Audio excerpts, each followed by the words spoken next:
Hello and welcome to my series Learn Radiology from Dr. Anil Joshi. It has got multiple videos. Some are for radiologists, some are for the radiology students, some are for the paramedical students like radiographers और कुछ common लोगों के लिए भी है, तो आम लोगों के लिए भी है जो हिंदी में है या कुछ अलग अलग लैंग्वेजेस में है। आज का ये जो वीडियो है वो हिंदी में रहेगा और इसका टॉपिक है स्वयं स्तन की जांच कैसे करें। ये हमेशा एक मन में पहली रहती है कि मुझे कुछ तकलीफ है या नहीं। अगर गलत तरीके से जांच की जाए तो जहाँ तकलीफ है वहाँ आपको लगेगा तकलीफ नहीं है, और जहाँ तकलीफ नहीं है वहाँ लगेगा आपको तकलीफ है। अगर सही टेक्निक से सही जांच नहीं की तो नतीजे सही नहीं हो सकते और आपके मन में जो चिंता है वो दूर नहीं हो सकती। इस वीडियो में हम कोशिश कर रहे हैं कि आपको स्वयं ही स्तन की जांच कैसी करनी चाहिए, जिसकी वजह से आपको पता चले कि आपको कुछ तकलीफ है वो बड़ी है या छोटी है। दूसरा, आपने मैमोग्राफी या सोनोमेमोग्राफी करवा ली है, उसके बाद में आपको पता चला कि कोई डरने जैसा नहीं है, छोटी सी चीज़ है, तो उनमें हम फॉलोअप बोलते हैं। जब आप फॉलोअप करते हैं तो खुद की जांच खुद नहीं करनी है। आपको ये भी बोला जाता है कि आपको डॉक्टरों को कब मिलना चाहिए और कौन सी प्रॉब्लम आने के बाद आपको बिल्कुल रुकना नहीं चाहिए, सीधा डॉक्टर के पास जाना चाहिए। और जब तक जो चीज़ें बोली हैं वो नहीं होती तब तक कुछ डरने की बात नहीं है। इसको हम बोलते हैं सेल्फ एग्जामिनेशन, और ये आपको बोली जाती है जब आपकी जांच हो गई है, आपको कुछ तकलीफ नहीं है। डॉक्टर बोलते हैं अगर तकलीफ है ही तो ये तकलीफ कुछ सालों तक वैसे ही रहने वाली है, तो उसमें क्या चेंजेस होने वाले हैं वो आपको बोल देते हैं, और उस समय आपको डॉक्टरों को मिलना है वो भी आपको बोला जाता है। तो इस व्याख्यान में हम ये सब देखने वाले हैं, आपको सब समझाने वाले हैं कि कब चिंता करें, कब चिंता करने की जरूरत नहीं है, क्योंकि हमारा विश्वास है कि आपके मन में अगर कुछ डाउट्स हैं तो आप हमेशा चिंतित रहेंगी कि ये क्या है, बड़ा है, छोटा है। तो उसके लिए ये अच्छा है कि पहले एक बार आप डॉक्टरों को मिल दीजिए, अपने डाउट क्लियर कर दीजिए, और डॉक्टर बोलेंगे ये जो आपकी बीमारी है इसके लिए डरने जैसा कुछ नहीं है, सालों तक ऐसे ही रहने वाली है, तो आपको ये सेल्फ एग्जामिनेशन बोली जाती है। नहीं तो आपका अगर ऑपरेशन हो गया है ब्रेस्ट का तो भी आपको ये जांच बोली जाती है। तो आज हम देखेंगे ये जांच कैसी की जाती है और कौन सी चीज़ों पे ज़्यादा कंसंट्रेशन करना चाहिए। ये व्याख्यान हमारे विचार और हमारे अनुभव पर आधारित है, लिहाजा ये सब लोगों के लिए योग्य या प्रयोज्य नहीं हो सकते। हमारे यहाँ जिनको सेल्फ एग्जामिनेशन करनी है या उससे फॉलोअप देना है उनको सही तरीके से दिखाई जाती है। हमारे यहाँ के मैमोग्राफर, फीमेल मैमोग्राफर जो रहते हैं वो उनको समझा देते हैं वो कैसे करनी, उसके बाद में ही उनको पूछ लेते हैं अगर उनको समझ में आया है नहीं, और अगर उनके कुछ डाउट है तो क्लियर करवा देते हैं। क्योंकि जिनको इस टेस्ट के बारे में आधी जानकारी है वो कुछ मन में गलत सोच सकते हैं, तो इसके लिए ये अच्छा है कि पहला ये जानकारी आप किसी एक्सपर्ट के साथ करो, एक्सपर्ट से सीखो और उनको आपको दिखाने के लिए बोलो, उसके बाद आप खुद कर सकते हैं। क्योंकि ये जो एग्ज़ाम रहती है ये एक्सपर्ट डॉक्टरों ने आपको जांच करके, इन्वेस्टिगेट करके एक नतीजे पे आए होते हैं कि आपके लिए इमीडिएट कुछ करने की ज़रूरत है या आपको फॉलोअप पे रखने का है। अगर फॉलोअप पे रखने का है तो आपको इसका किसी तरीके से करना है, समझा दिया जाता है और आपसे करवा लिया जाता है, और आपको अगर डाउट है तो क्लियर करवा लेते हैं, जिसकी वजह से वो गलत तरीके से न होए। तो ये किनको बोले जाते हैं कि जिनको ऑलरेडी डॉक्टर ने देखा है, जिनको फॉलोअप एडवाइस कर दिया है, या इनको कुछ ऑपरेशन हुआ है और ऑपरेशन के बाद फॉलोअप करने का है, इन सब पेशेंट के लिए ये टेस्ट बोली जाती है। इसके लिए एक शेड्यूल होना चाहिए, जैसा कि पीरियड के बाद करना। ये टेस्ट इमीडिएटली आफ्टर पीरियड और इमीडिएटली बिफोर मेंसेस नहीं करनी चाहिए। पीरियड के बाद का मतलब आपको ये 10वें दिन के आसपास करवानी है। 5th to 10th day after menstrual period is a correct time. उसी समय ये टेस्ट करनी चाहिए, ताकि हार्मोनल इम्बैलेंसेस की वजह से अगर कुछ ब्रेस्ट चेंजेस हो गए तो आपको नहीं लगना चाहिए कि ये कुछ बड़ी बीमारी है। तो ये रहा आपका मंथली शेड्यूल। मंथली आपको देखना है, आपको हम टाइम भी दे देंगे जिस समय ये बेस्ट तरीके से की जा सकती है। उसके लिए क्या जरूरत है? उसके लिए सिर्फ एक मिरर की जरूरत है, जिसमें आपको पूरी तरह से देख सकोगे। तो आपको उस मिरर के सामने खड़ा रह के ये टेस्ट करनी है। और दूसरा जो कुछ चीजें हैं वो आपको शॉवर लेते समय करनी है। तो पहला जो है जस्ट इंस्पेक्शन है। इंस्पेक्शन का मतलब सिर्फ देखना है आपको कि ब्रेस्ट के ऊपर जो स्किन है उसमें कुछ चेंजेस हो गए क्या। चेंजेस कैसे रहते हैं? एक तो पिगमेंटेशन रहता है, नहीं तो रिंकल्स आ जाते हैं। तो अगर ये कुछ ब्रेस्ट चेंजेस हैं तो आपको फौरन डॉक्टरों को मिलना चाहिए, खुद का खुद आगे का जांच बंद करना चाहिए। अगर उसके ऊपर कुछ रेडनेस है, उसके बाद उसमें कुछ लंप आपको दिख रहा है, तो आपको इमीडिएटली डॉक्टरों को मिलना चाहिए। ये पूरा आपका सेल्फ एग्जामिनेशन बंद करना चाहिए। निपल की पोजीशन अगर करेक्ट है, मिरर में दिखती है, सिमेट्रिकल है तो ठीक है। अगर उसमें कुछ क्रम्पलिंग है तो भी डॉक्टरों को मिलना चाहिए। And there should be a symmetry, यानी कि दोनों एक जैसी होनी चाहिए। तो जब आप आईने के सामने, मिरर के सामने खड़े रहोगे तो आपको देखना है स्किन में कुछ बदलाव है, कुछ रेडनेस है, कुछ विजिबल बम्प्स यानी कि कुछ स्वेलिंग जैसा लगता है, कुछ गांठ जैसा लगता है, या निपल में कुछ चेंजेस है, या एक ब्रेस्ट दूसरे से कम ज़्यादा लगती है। एक चीज़ ध्यान में रखना चाहिए, नॉर्मली भी उसमें सिमेट्री हो सकती है, एक ब्रेस्ट दूसरे से ज़्यादा या कम साइज़ की हो सकती है। दूसरा जो है वो आपके आर्म, दोनों में साइड के हैंड्स है वो ऊपर रेज करने हैं। आपको मिरर के सामने खड़ा रहना है, आपको पहला इंस्पेक्शन करना है, उसके बाद में आपके दोनों भी हाथ आपको ऊपर लेने हैं। आप जब दोनों हाथ ऊपर लेंगे तो जो मूवमेंट ब्रेस्ट का होता है वो आपको देखना है। स्तनों की मूवमेंट एक जैसी होनी चाहिए। अगर आपको लगता है कि कुछ एक ब्रेस्ट का मूव हो रही है दूसरे से, तो वो भी एक वार्निंग है कि आपको डॉक्टर को मिलना चाहिए। कई बार ऐसा हो जाता है कि एक ब्रेस्ट श्रिंक हो जाती है, उस समय भी आपको डॉक्टर को मिलना चाहिए।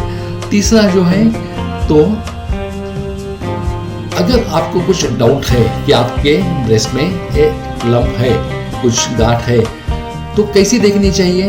हाथ साइड को नहीं होने चाहिए, हाथ ऊपर रहने चाहिए, जैसे यहाँ फिगर में दिखाए हैं। ये जो पूरी जांच है वो हाथ से करनी है, और हाथ के जो बीच में के 3 फिंगर्स रहते हैं, थंब से या लिटिल फिंगर से नहीं करनी है। बाकी के जो 3 फिंगर्स रहते हैं, एक तो मिडिल फिंगर, इंडेक्स फिंगर और रिंग फिंगर, इन तीनों से ही जांच करनी है। और आपका जो पामर सरफेस बोलते हैं, यानी कि जैसे इस फिगर में दिखाया है, उससे आपको फील करनी चाहिए, क्योंकि यहाँ का सेंसेशन अच्छा रहता है। वहाँ अगर लंप है तो ठीक तरह से आपको महसूस होगा। और ये हाथ ऊपर रखने का दूसरा रीज़न ये है कि ब्रेस्ट का एक्सटेंशन एक्जिला में होता है, स्तन एक्जिला में भी थोड़ा जाता है, उसकी वजह से ये जहाँ तक का हाथ दिखाया है उतना आपको एग्जामिनेशन करना है। ये तो बेस्ट टाइम है जब आप शॉवर लेते हैं, तो आपको देखना बहुत ही आसान है। यहाँ आपको 3 फिंगर दिखा दिए हैं जिससे आपको जांच करनी है। तो ये एक बहुत अच्छी आदत है कि वंस अ वीक एटलीस्ट एक हफ्ते में एक बार कम से कम आप शॉवर लेते समय आपकी स्तनों की जांच खुद करें, और उसके लिए फिंगर टिप्स का इस्तेमाल करें, जो सबसे सेंसिटिव है उनसे ही आप ये जांच करें। अभी हाथ के कुछ रोटेशनल मूवमेंट करनी है। ये मूवमेंट कैसे है? स्टे इन वन प्लेस, एक जगह खड़ा रहना और वहाँ से थोड़ा सा हल्का सा प्रेशर दे देना। ये टेक्निक ऐसा रहता है, अगर आपने हार्ड प्रेस कर दिया तो आपको गांठ नहीं लगेगी, मगर आपने एकदम धीरे से पुश कर दिया तो आपके फिंगर्स को लगेगा कुछ तो है। तो सबसे इम्पोर्टेंट चीज़ है, ज़्यादा प्रेशर हाथ को नहीं रहना चाहिए। और ये हाथ जो मूवमेंट है वो हम आपको फिर बोल देंगे किस तरीके से ये फिंगर मूवमेंट्स होनी चाहिए। इधर आपको एरो से डायरेक्शन दिखा दिया है जिनमें मूवमेंट होनी चाहिए। तो पहला है, इतना ही प्रेशर होना चाहिए कि आपको ब्रेस्ट पूरा स्तन हाथ को लगे। ऐसा नहीं होना चाहिए कि सिर्फ स्किन पे ही आपका हाथ है और नीचे के आपको नहीं मिल रहे। एक क्लॉकवाइज डायरेक्शन फिक्स करवा देना और उसके जैसा दिखाए हैं उस तरीके से मूवमेंट करते जाना। जैसा अभी आपकी बात चल रही थी, ब्रेस्ट कुछ सर्कुलर स्ट्रक्चर नहीं है, वो थोड़ा डिस्टॉर्टेड शेप है उसका, और उसका जो एक पोर्शन है वो एक्सिला में जाता है, आर्मपिट में जाता है। तो उधर भी आपको जांच करवानी है, उसके ऊपर भी निगरानी रखनी चाहिए जो आर्मपिट में जाता है। स्तनों की जांच में आर्मपिट की जांच भी आती है। कई बार आर्मपिट में कुछ गाढ़ जैसा आपको लगेगा, वो शायद आपको ऐसा लगेगा कि ज़्यादा इम्पोर्टेंट नहीं है, मगर कोई भी आपको इसमें एबनॉर्मलिटी मिली तो आपको डॉक्टर को मिलनी चाहिए। शायद बहुत से बार ये सवाल पूछा जाता है, क्या निपल डिस्चार्ज नॉर्मल है या एबनॉर्मल है? थोड़ा सा निपल डिस्चार्ज अगर वो येलोइश कलर का है तो वो नॉर्मल हो सकता है। उसमें एबनॉर्मलिटी होगी या नहीं होगी ये उसके ऊपर, अगर ब्लड टिंज आ गया तो उसके ऊपर रहती है। अगर थोड़ा सा ब्रेस्ट डिस्चार्ज अराउंड 5 ml आ रहा है in the duration of 30 days, यानी कि एक मासिक स्राव से दूसरे मासिक स्राव तक अगर 5 से 10 मिली तक जा रहा है डिस्चार्ज, तो उसको फिक्र करने की जरूरत नहीं। मगर अगर ज़्यादा आ रहे हैं तो दो चीज़ें होती है, एक तो इसको एक्सप्रेस करना चाहिए यानी कि बाहर एक्सपेल करना चाहिए, और दूसरा अगर उसको ब्लड टिंज है तो उसकी जांच करवानी चाहिए। इसमें जो क्राइटेरिया बोला वो, अगर आपकी ब्रास्ट स्टेन हो रही है तो उसका मतलब ये डिस्चार्ज कुछ ज़्यादा है, तो उसका आप जांच करवाना पड़ेगा। ये भी इम्पोर्टेंट है, एक साइड का है या 2 साइड का है। इसी तरीके से आपको दूसरे साइड को भी देखना है कि अगर उसमें कुछ तकलीफ है, कुछ फॉल्ट है, ये आपको देखना पड़ेगा। अगर आपको कोई भी इसके बारे में इंफॉर्मेशन चाहिए, आपको लगा कि किसी एक्सपर्ट को दिखाना है, तो कौन कौन सी जांच है जो इसके लिए आपको ज़्यादा इंफॉर्मेशन देती है?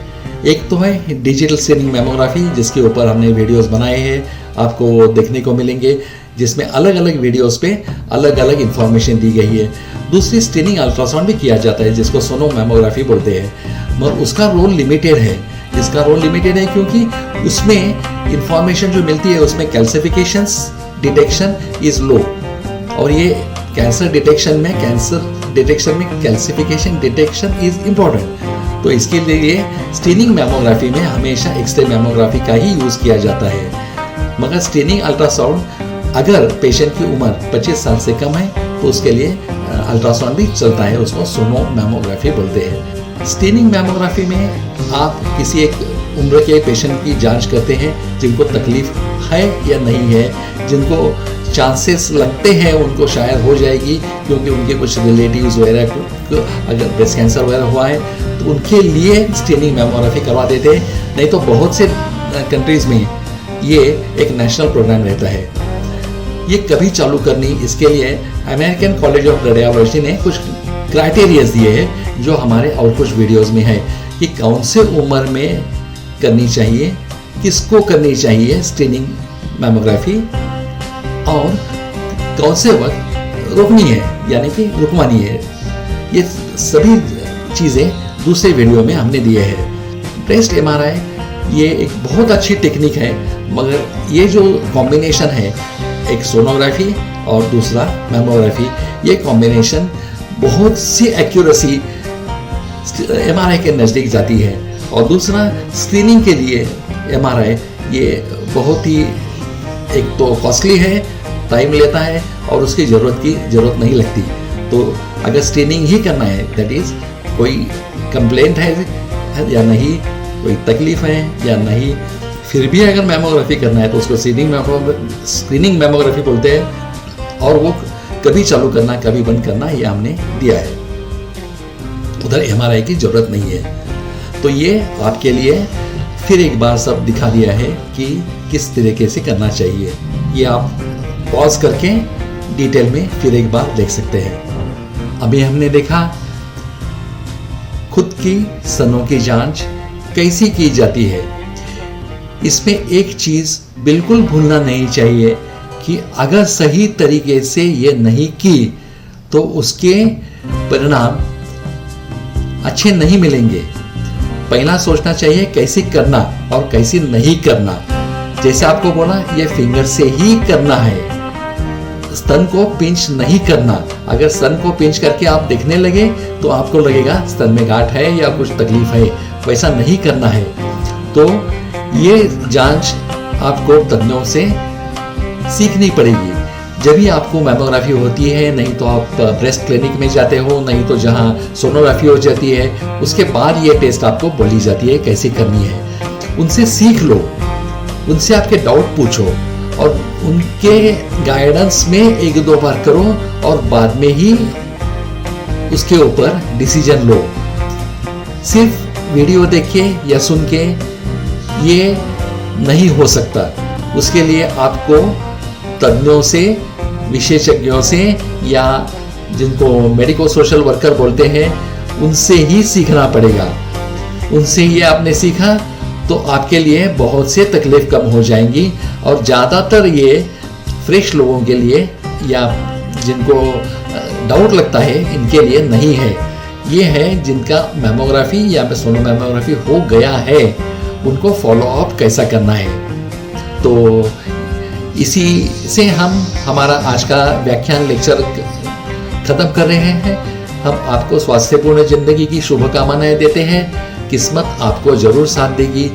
खुद का ख्याल रखना, कीप डिसीज अवे, कोई भी बीमारी को दूर रखिए, क्योंकि prevention is better than cure. मतलब कोई बीमारी को हो नहीं देना, ये बीमारी होने के बाद ट्रीटमेंट से अच्छा है। इसलिए बिल्कुल मत डरो। मैमोग्राफी की अगर जरूरत पड़े तो जरूर करो। हमने हमारे बहुत से वीडियोस में कैसी की जाती है वगैरह के वीडियोस डाले हैं, वो आप देख सकते हैं और आपकी गलतफहमी दूर कर सकते हैं। इसके बाद हम जल्द ही अपने दूसरे वीडियो में मिलेंगे कोई दूसरे टॉपिक के साथ। तब तक thank you for giving me your time. Take care and good luck.